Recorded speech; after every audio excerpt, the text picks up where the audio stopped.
पुराणों में महापुराण माने जाने वाली गरुड़ पुराण न केवल मृत्यु के बाद सद्गति प्रदान करने वाली पुराण है, बल्कि इसके साथ साथ गरुड़ पुराण में तमाम मंत्रों, औषधियों, उपायों के बारे में भी बताया गया है। इस पुराण में ज्ञान, धर्म, नीति, रहस्य, व्यवहारिक जीवन, आत्मा, स्वर्ग, नर्क और अन्य लोकों का भी वर्णन मिलता है। मगर इस पुराण को लेकर ये भ्रम फैला हुआ है कि इसे केवल परिजन की मृत्यु के बाद ही पढ़ा जा सकता है, लेकिन ये सच नहीं। जो व्यक्ति इसे पढ़ने की इच्छा रखता है वो इसे पढ़ सकता है। पवित्रता और शुद्ध मन के साथ गरुड़ पुराण का पाठ किया जा सकता है। आज इसी पुराण से हम आपको 7 कामों के बारे में बताने वाले हैं, जिसे करने के बाद मनुष्य सीधा नर्क में पड़ता है। वो 7 काम जिनका जिक्र गरुड़ पुराण में साफ साफ किया गया है। तो चलिए बिना देरी किए आपको वो 7 पाप बताते हैं, गरुड़ पुराण के अनुसार जिनकी माफी नहीं मिलती। वो 7 पाप जो जीवात्मा के लिए खोल देते हैं नर्क के द्वार।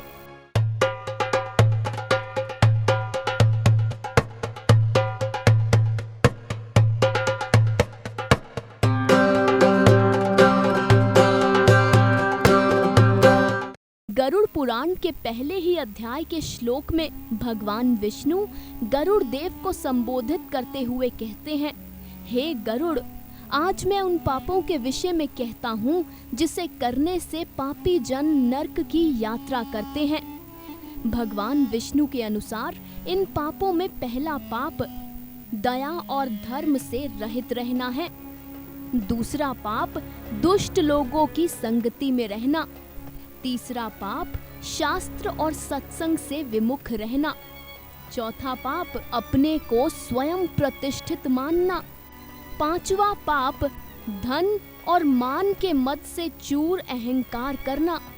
छठा पाप मोह के जाल में फंसकर कामनाओं के भोग में लगे रहना। सातवां पाप मन का अनेक विषयों में लगे होने से भटकते रहना। महापुराण के अनुसार इन 7 पापों को करने वाला व्यक्ति अपवित्र नर्क में गिरता है। गरुड़ पुराण कहती है कि जो लोग ज्ञानशील हैं वो परम गति को प्राप्त करते हैं, मगर पापी मनुष्य दुख पूर्वक यम यातना भोगते हैं। पापियों को इस लोक में जैसे दुख की प्राप्ति होती है, वैसे ही मृत्यु के बाद भी उन्हें नर्क में पीड़ा भोगनी पड़ती है। गरुड़ पुराण के इस श्लोक से ये तो स्पष्ट होता है कि इंसान को न केवल धरती पर बल्कि मृत्यु के बाद भी कर्मों का फल चुकाना पड़ता है।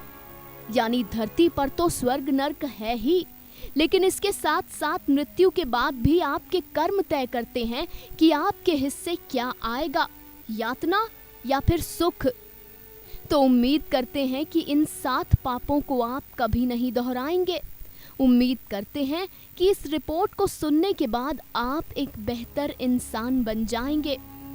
फिर हाजिर होंगे पुराणों और ग्रंथों से जुड़ी ऐसी कथा कहानियों के साथ। अभी के लिए दीजिए इजाजत। कथा सागर की पूरी टीम सदैव आपके सुखद जीवन की कामना करती है।